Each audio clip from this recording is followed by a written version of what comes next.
નર્મદા જિલ્લાના statue of unity Ektanagar ખાતે જળ સંપત્તિ અને પાણી પુરવઠા રાજ્ય કક્ષાના મંત્રી ઈશ્વરસિંહ પટેલના અધ્યક્ષસ્થાને આંતરરાષ્ટ્રીય પતંગ મહોત્સવ 2024 યોજાયો હતો, જેનું આયોજન ગુજરાત પ્રવાસન નિગમ લિમિટેડ, નર્મદા જિલ્લા વહીવટી તંત્ર તેમજ સ્ટેચ્યુ ઓફ યુનિટીના સંયુક્ત ઉપક્રમે કરવામાં આવ્યું હતું, જેને રાજ્યકક્ષાના મંત્રી સહિત ઉપસ્થિત મહાનુભાવોએ ફુગ્ગા ઉડાવીને પતંગોત્સવને ખુલ્લો મૂક્યો હતો.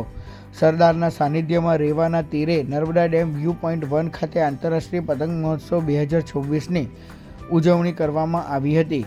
દેશ વિદેશથી પધારેલ પતંગબાજોને કંકુ તિલક કરીને આવકાર આપવામાં આવ્યો હતો. આ પ્રસંગે નાંદોદના ધારાસભ્ય ડૉક્ટર દર્શના દેશમુખ, જિલ્લા પંચાયતના પ્રમુખ ભીમસિંહ તડવી, જિલ્લાના અગ્રણી નીલ રાવ, જિલ્લા કલેક્ટર એસ.કે. મોદી સહિત સુરક્ષા કર્મીઓ અને જુદી જુદી શાળાના વિદ્યાર્થીઓ તેમજ પર્યટકો મોટી સંખ્યામાં ઉપસ્થિત રહ્યા હતા.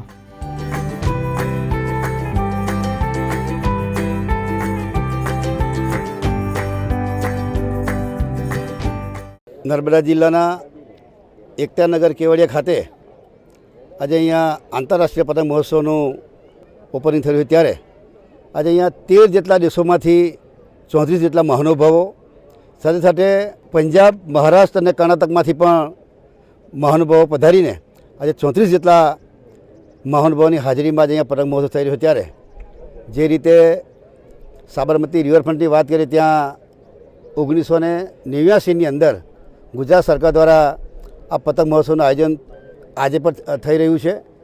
ત્યાં સાબરમતીના રિવરફ્રન્ટ ઉપર, સુરતની અંદર તાપીના કિનારે, ધોરડોની અંદર, સફેદ રણની અંદર અને મોઢેરા વડનગરની અંદર પણ ઐતિહાસિક સ્થળોએ આવા કાર્યક્રમો થઈ રહ્યા છે. સાથે સાથે સમગ્ર શહેરો અને સમગ્ર ગામડાઓની અંદર 8મી જાન્યુઆરીથી 15 જાન્યુઆરી સુધી આ પતંગ મહોત્સવ થઈ રહ્યો છે. ત્યારે જે રીતે લોકો પણ અનેક પતંગબાજો પણ આનંદ માણી રહ્યા છે. આકાશની અંદર પણ રંગબેરંગી ગુલાબી આકાશ બની રહેવાનું છે.